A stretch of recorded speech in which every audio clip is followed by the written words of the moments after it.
What was you guys' like childhoods like growing up? You're already recording? Yeah. Oh, okay. Yeah. I go.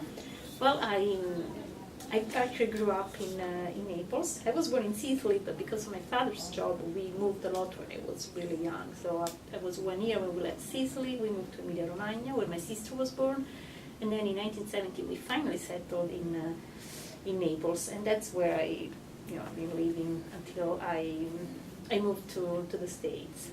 I can say my childhood was a happy one. I had lots of toys, Barbie. I loved to read. My mother was an elementary school teacher, and so my house was always full of books. We always had books, and often I preferred to read rather than going out and play. Occasionally also did that. So I don't know, I learned to read and write very early because I went with my mom to class.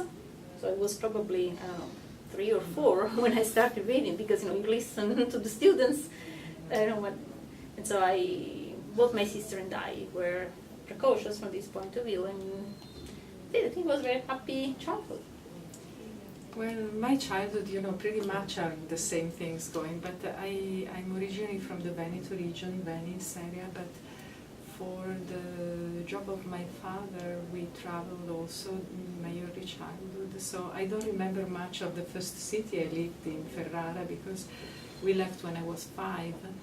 And I grew up in Milan, so a big city in Italy, very different than growing up here, because we lived in apartments, in apartment buildings, so we had an apartment. It was, though, a lot more sociable for children, because we would gather in the backyard together with hundreds of other children.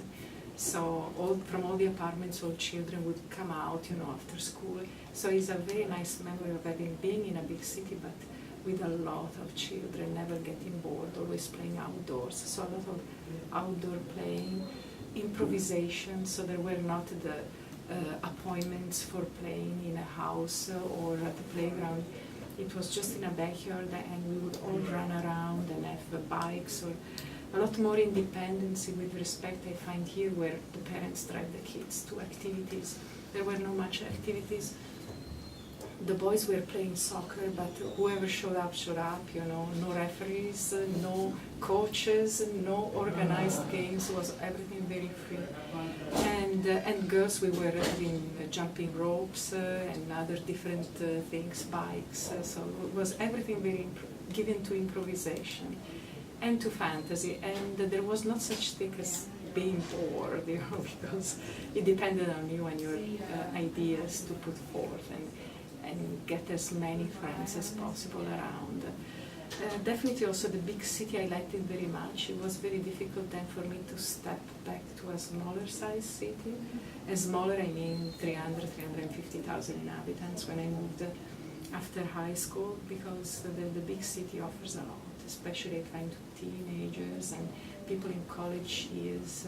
It's definitely a place where you want to be. There's so much going on, theaters, movies, sports, exhibitions, art, music, so it was a lot of fun growing up in a big city. So, how did you guys get to Lawrence? Well, it's a long story, but in 2000 I met my future husband, who was in the Air Force, and he was stationed in Naples, so we met at the NATO base. And then he was deployed to, I believe, Saudi Arabia, and then he was sent to Colorado. So we decided to get married, so I could follow him to Colorado Springs. And we lived in Colorado Springs for 6 years. It's a beautiful city. I really loved it. I was teaching high school, German, speech, and other. Then he retired from the Air Force, and he got a job offer in Kansas City. So we moved to Kansas City, where I found a job as ESL teacher.